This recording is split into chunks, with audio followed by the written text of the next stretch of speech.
It's time for Inside the L, the podcast covering all things Lasalle athletics and taking you behind the scenes. And now, here's your host, Ed LeFurge.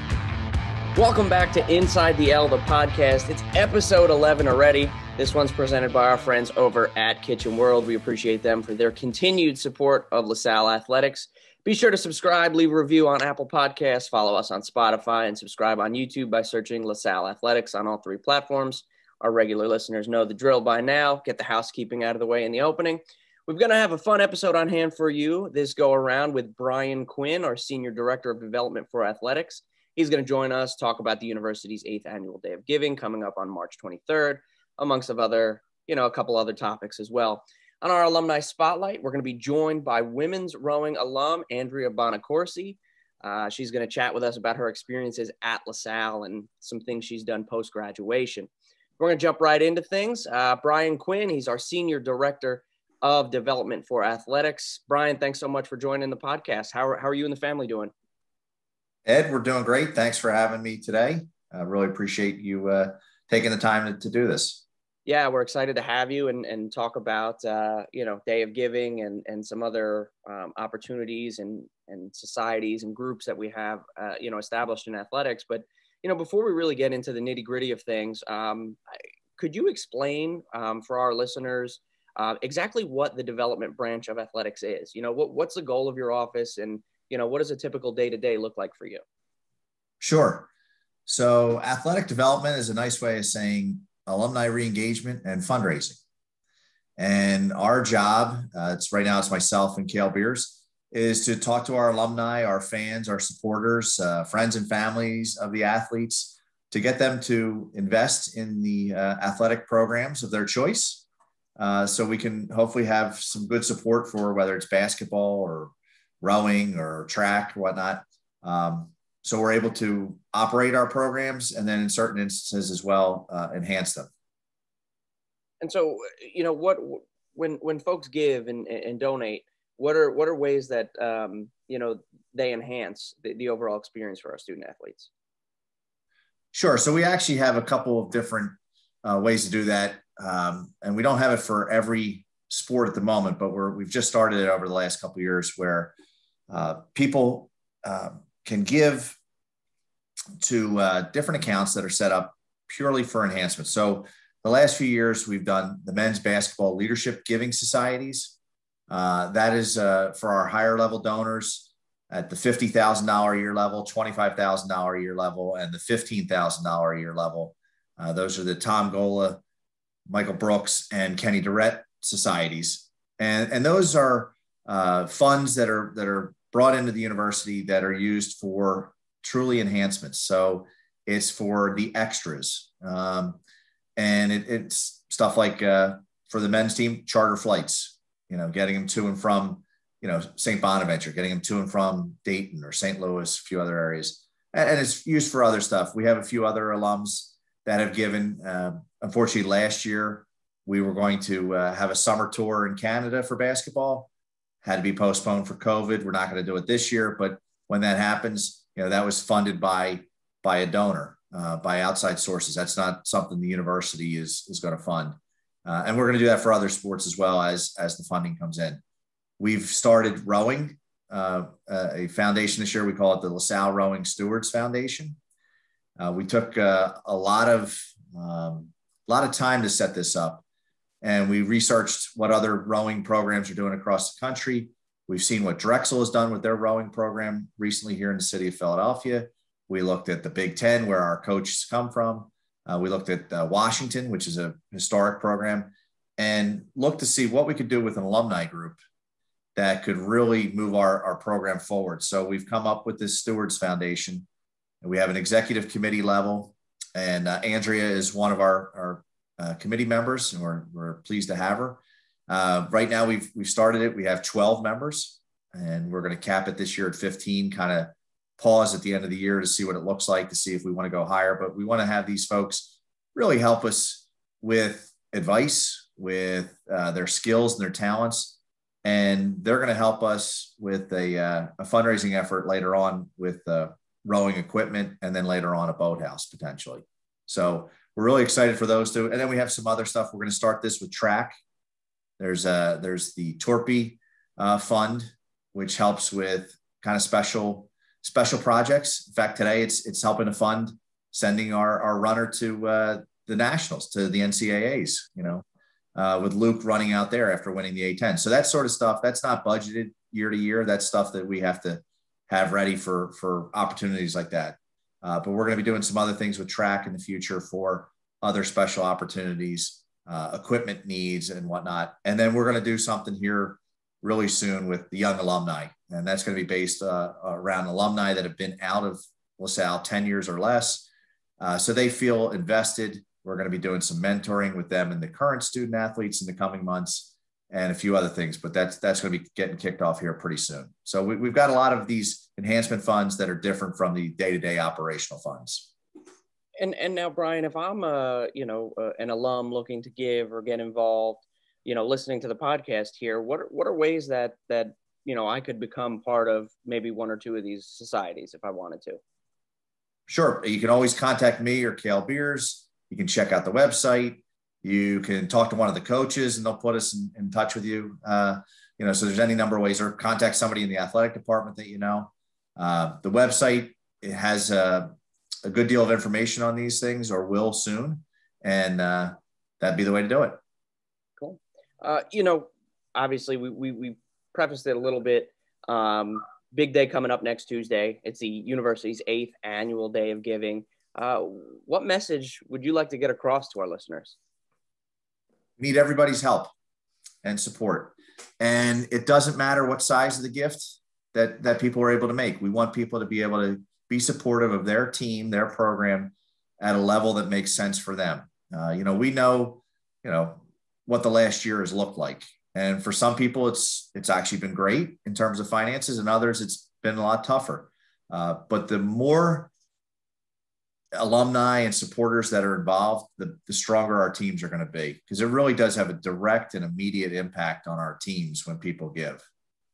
So for next Tuesday, we're looking for the university's overall goal is 1,580 donors, which is based off of being open for 158 years. We not only want that, but our internal goal for athletics is to raise $250,000 that day. So we need a lot of people to support that day. We've got obviously a bunch of sports that need help, if you were an alum of that sport, please consider giving back that day. Talk to your teammates about giving back that day. It's a great way to reconnect, re-engage, and give to a worthy cause. I know in the past, there have been some different methods that folks can give. Could you walk us through how, let's say I wanted to pledge a gift of, X number of dollars for however many wins a specific program gets this season? How would we go about that? Sure. Actually, I'll go through some of the mechanics. So obviously people can give online. That's the first thing. Some people want to mail in a check. We do have Venmo options. So we've got that. We also have monthly giving. So if people say, hey, look, I can't give you a $1,000 check, but I could do $83.33 a month for 12 months to get to that 1,000. Absolutely can do that. Mm-hmm. So there's that. Then there's the other things that people can do, like what you're referencing, Ed. Somebody says, hey, for every lacrosse win we get this year, I'm going to give $10, or for every baseball win, I'm going to give $50, or for every, whatever it may be, for every hit for softball, we've had that in the past, I'll give X amount of dollars, tally it up at the end of the year, and then give a check as well, or go online and do that. So certainly folks can do that. Whatever might make it interesting to them, we're all for. So those are kind of some of the mechanics. And now I know in the past, like there's been some competition between programs and different pledges. Are those things that you guys encourage to try and get folks more engaged? Absolutely. Let those competitive juices fly, and not only that, we've also looked at within some of the longer running programs, can we get the decades to challenge each other and see what, are the 60s better than the 70s, or the 80s better than the 90s? So yeah, absolutely looking for all that. And we need people to be engaged that day, and not only that day, but throughout the year, but certainly the focus is next Tuesday on the 23rd. And so what website are we directing folks to, Brian, in order to help out for Day of Giving? You can come to the regular LaSalle website. There is a specific one for Day of Giving. Most of you should have seen it through either the mailings or some of the emails. Just click on the link on the email. It'll take you right there. Great. Awesome. That was Brian Quinn. Brian, we really appreciate you joining us, talk about Day of Giving and, giving us your insight on some of these other cool projects that you guys have going on. We're really excited to see the growth within the athletic department. Ed, thanks for having me. I really appreciate it. And go Explorers. That's Brian Quinn, our Senior Director of Athletic Development. We're really excited for the 8th annual Day of Giving coming up next Tuesday. You heard Brian, there's a bunch of different ways to get involved. Go ahead and check that out over on the LaSalle website, or check your emails like Brian said. There'll be a link in there for you to click. We're going to take a quick break, hear some words from our sponsors, and then we will start chatting with our women's rowing alum, Andrea Bonaccorsi. We'll be right back.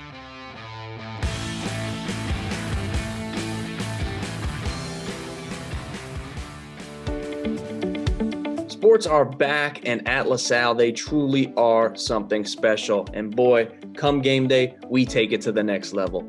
Fans are locked in, wearing their finest blue and gold. But it's only a real game day at LaSalle when you have done one more thing. Break out the Hers. Dial up the crunch with Hers Pub Pretzels. Going for the snack win doesn't get easier or tastier. You break out the crunchy dip receiver with Hers Ridge chips. Both go perfectly with cheering on the Explorers to the last second. Game time, halftime, overtime. It's your time to break out the Hers. Building a great team takes many years of practice. I'm Dennis Pagliotti, and at the Bricklayers and Allied Craft Workers Local 1 of Pennsylvania, Delaware, we've been practicing since 1865. Check us out at bac-1.org. That's bac-1.org. The men and women of IBEW Local Union 98 support LaSalle University and the Explorers. From the time of Tom Gola to Lionel Simmons, and to this day, the members of Local 98 have provided the electrical, wiring, and network needs for LaSalle. For more information, look us up online at ibew98.org.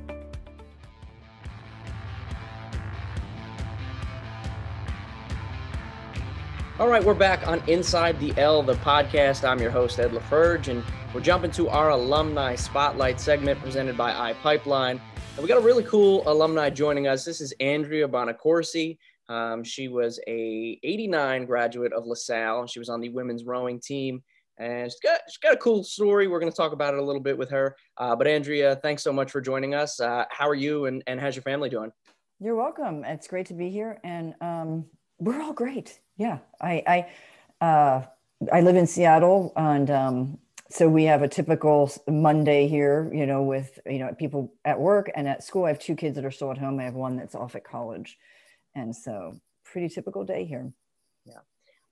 Rowing is obviously a huge part of your life, and, we're going to delve into that a little bit. But from what I understand, you first started rowing during your time at LaSalle. What was that like for you? Right. It's interesting because I really didn't do sports in high school. I think I was always fairly naturally athletic. I did gymnastics as a younger kid up until about high school, and then I quit when I got to high school. And it wasn't really competitive, but it was a long enough years, I think, that gave me some athletic base. And then when and I always knew about rowing. I never had done it, but obviously I grew up in Philadelphia in the Northeast. And so kind of just being in Philadelphia, I think everyone at least knows what rowing is, even if they don't know a whole lot about it. And when I started at LaSalle, I think I was a commuter for the first few years, but I think I was looking for a way to get more involved, but I hadn't really thought about how. And then someone just asked me if I wanted to try out for the rowing team. And I didn't even really, like I said, I didn't really know much about it, other than I said, well, don't they get up really early and it's really hard? That's sort of what is probably kind of still the same way that people view rowing. Yeah. And so I think they were a couple of weeks in, but the freshmen had not yet started on the water. And so I joined, and it was still like what we would call a land workout. I think it was like running hills and doing, the equivalent of like high intensity training, like body circuits after And it was probably the hardest thing I'd ever done in my life. And I remember going home and walking in the door, and I probably looked like I'd just been through hell, and saying, yeah, I had my first rowing practice and I can't even move. But I love it. And so it's sort of like from there, the rest is history. I just was really hooked, and through the ups and downs of, what is a pretty underfunded at the time LaSalle sport. Sure. Yeah. So that's how I started. Yeah. Like it really was just somebody asking like, hey, do you want to try out? Mm-hmm. And I will even go so far as to say, I think they said, do you want to try out for crew? And I think my first thought was stage crew. Yeah. Like theater. And I was like, do you mean stage crew? And they said, no, crew, we're growing. And I said, oh yeah, okay. And it was definitely like sure, why not? And now that I think about it, it's possible that had someone said like, do you want to run the cross country team or something, like they might've actually gotten me to do it. Cause I think I was just looking for something to do. Right. And but although I don't know, maybe I'd like to think I would have found rowing some other way. So, well, they say, usually it's destiny, right? So, yes. After college, you rowed competitively for a while, including representing the U.S. At the '95 Pan American Games, where you took home a gold medal. Could you tell us and our listeners about that experience? And was competitive rowing like your full-time gig? Did you have a job on the side of that? Like, what was that whole thing like for you? Yeah, I mean, the answer is kind of yes and yes. So I graduated from LaSalle, and I did not do row for a couple of years. I think it was about 2 years. Mm-hmm. I dabbled a little bit in triathlon, not competitively, but just sort of keeping fit. And then I started, I think it was a summer. I said, I really want to get back into rowing. And I called one of the clubs down on Boathouse Row and said, do you have a summer program? Of course, it's before the internet, right? So It's like just before the internet, actually. So I called and said, like, do you have a summer program? And they did. And for sort of experienced rowers, young-ish experienced rowers, like late college, just out of college kind of. And I did that for a summer, and we did some summer racing. And then I just was hooked. I mean, I think I was working part-time at that point. And so I was able to then in the fall join like a competitive masters team that was down at Vesper Boat Club. And when I joined that, like I said, I got hooked into sort of went onto the competitive track, I guess. So it sort of starts out with doing like young masters rowing in the races that are around Philadelphia, which for anyone who's a rower would know, like the head of the Schuylkill and the head of the Charles up in Boston, and then going into like what you would call like club championships for US rowing. And then when you kind of reach a certain level, you can go to elite championships, nationals. And so I did that. And then I was just on that track, had a coach that was really like believed in me, believed in the group itself, and kind of taught us that, or not shouldn't taught us, but coached us that really anything, that we could do anything. And to some degree in any sport, but especially rowing, like I think that's very true. Like the longer that you stick with it, it's a heavy endurance sport. So the longer you stick with it, as long as you can do a whole lot of work and not get injured, you'll see progress. Right. And for quite a long time, so some people don't really even come into their own until their late 20s and early 30s. And so I'm trying to think about making the sort of the long story short. Around that night, so that was 1995. So around 1990, I think it was after the 92 Olympics, they added lightweight rowing. So I was always a lightweight. They added lightweight rowing to the Olympics, which it had never been an Olympic sport.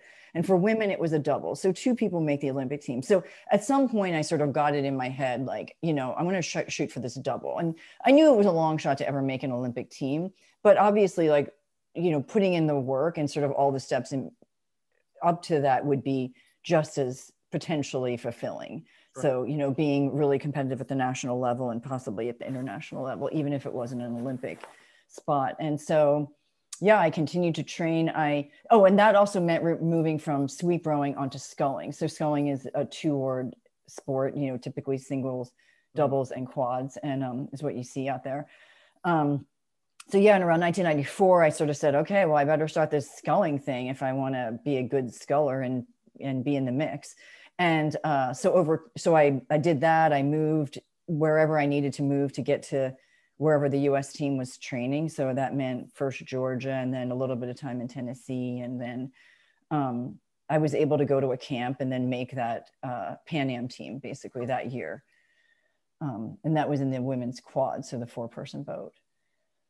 And it was really fun. I mean, went down to Argentina and competed, and it was great because it was a winter event at that time. So we were able to send a whole contingent, because some years it's the same year, it's in the summer, and then they'll send a world championship team to world championships, and then a team to the Pan Am games. And so I was able to go on a full contingent to the Pan Am games. JRM Supplier Consulting strategic services include competitive sourcing analysis, development of supplier contracts, contract negotiations, supplier contract management, and relationship building. We will help you establish procurement methodologies and utilize best practices for competitive sourcing event development and management. We provide experiential benefits for HR, finance, accounting, marketing, IT, supply chain, sales operations, and legal. For more information, visit us online at jrmsupplierconsulting.com.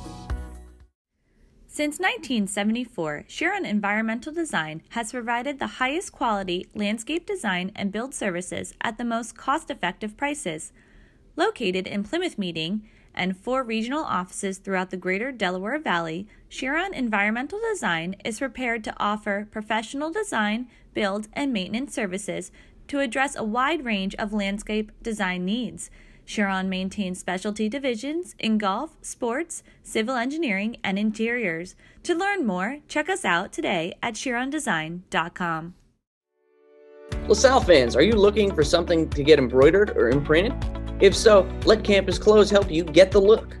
Whether your team is in the corporate office or on the athletic field, Campus Clothes can supply your team with all its needs. Choose from a variety of t-shirts, uniforms, fleeces, polo shirts, and jackets. Visit us on the web at campusclothes.com. That's campusclothes.com. Or give us a call at 215-357-0892. That's 215-357-0892. Looking good is the first step to playing well. Campus Clothes. Get the look. You live in Seattle now, like you mentioned. Mm-hmm. And, you serve on the board of directors for the Pocock Rowing Foundation. Can you talk a little bit about your work there and how much of that stems from your love of the sport that you found at LaSalle? Like, rowing has clearly had a serious impact on your life. It's really funny because, and my husband, who did not go to LaSalle, but we met through LaSalle rowing. So he actually mentioned to me recently how, wow, if it wasn't for LaSalle, we might not have even ever met. We both signed on to coach LaSalle women's team. It was the fall of, it must have been 1992. And because it was right after I'd started rowing again. And he was helping, I was sort of officially hired. I mean, it was like practically volunteer position. I think it paid, a couple $1,000s for the whole year. And he had volunteered to help out before I had gotten there. And then after I got there, we sort of agreed that he would stay on because he'd already kind of got, even just it had been a few weeks. Again, this is rowing. He'd kind of gotten invested in like coaching the women. And so I think he was a little sad that I came, I was there. And so we agreed that we would coach together. And then so we spent that whole year, in a launch together coaching, because it's not even as if the program was big enough to give everybody their own launch. Like we basically just sat together and coached the women. And so anyway, to just drive the point home even more, that my own rowing at LaSalle, then my post LaSalle connection, and I ended up meeting my husband. And so, so between then, and then he also was training, he was like an elite level athlete, I should say. He represented the US team a couple of times. Oh, wow. And and so it was sort of in our blood, right? And so it kind of worked. I mean, a little stressful in a relationship, I think, to have 2 athletes, but if it works well. And then my experience with, being introduced to rowing at LaSalle, and then of course, all those years after, I eventually, when I did land in Seattle, it was partially to work with a coach that was here. Mm-hmm. My husband had graduated from graduate school. We wanted to move to Seattle for job opportunities. And there happened to be a coach here as well that was coaching an elite group. And so it's sort of all the planets aligned. So I did that for a couple of years before I then said, you know what, I'm kind of done. You know, I'm done with at the elite level. But it was at Pocock Rowing Center is where I was rowing out of. And then within a couple of years after that, started getting involved in management of the boathouse, like the committees. Sure. Also was involved a little bit on the committees for the elite program, or the high performance program, as we called it. And then eventually moved onto the foundation board, which does a whole lot of things, which includes oversee the management of the boathouse, oversee a whole lot of programs, oversee programming that extends beyond the boathouse walls. So a lot of outreach programs. So reaching out to underserved communities, which is really the focus now on the foundation. We are heavily focused on that. Mm-hmm. Underserved kids, I guess, and getting them into the sport of rowing. And then, you know, hopefully opening up all the doors that for them that rowing has opened up for so many of us, of the people that are involved, and not just sort of college and whatever spouses and whatnot networks, but just like the rewards that being involved in the sport of rowing brings, intrinsic rewards. You know, kind of just to wrap up here, you know, yes. Brian Quinn, and he told us about the Rowing Stewards program in which you're a part of. What has that process been like, being one of the, you know, inaugural members? I know you said you guys just got off a call a little while ago. Brian shared a little bit of, you know, what your guys' goals and hopes are over the next few years and stuff. What has that whole process been like for you? Well, I can't say, I can only say that it's been fantastic. You know, Brian and Jeff, who's the current head coach, the new head coach, I should say, of the rowing programs, reached out to a whole lot of alumni in the summer, because this is Jeff's first year. Well, I guess we're almost finished with Jeff's first year, but first year coaching, and you know, came in, you know, and I actually don't know who to credit at the university for the grand vision exactly, because I think it was probably a combination of our president, Colleen, as well as the athletic department, and sort of unfortunately streamlining some of the sports that LaSalle has to sort of invest in the remaining 18 sports that they have. But that was a university decision. And part of that was bringing on a top level coach and then building support around him, not just from the university, but from a board, basically a board/committee of stewards. And so anyway, when they first reached out to me, even just to connect, because part of the process is connecting with all the old alumni that sort of, you know, happens, you just lose contact with, the schools lose contact with.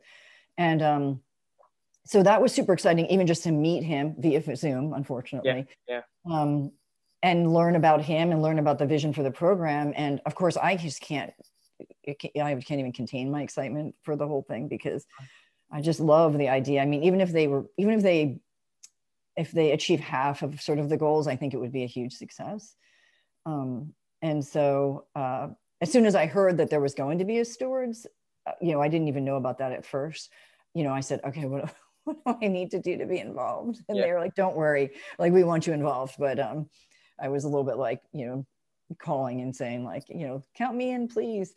And so, yes, this was our first meeting. And so there's not a whole lot to report in terms of progress, except that it's a really motivated group, and I think it's exciting things are going to happen. Is it neat for you that this has almost come full circle? Like you absolutely started with rowing at Lasalle, and now here you are, you know, I don't know, 40 years later, whatever it is. Exactly. Back into it. 35, excuse me. No, it's okay. It absolutely is.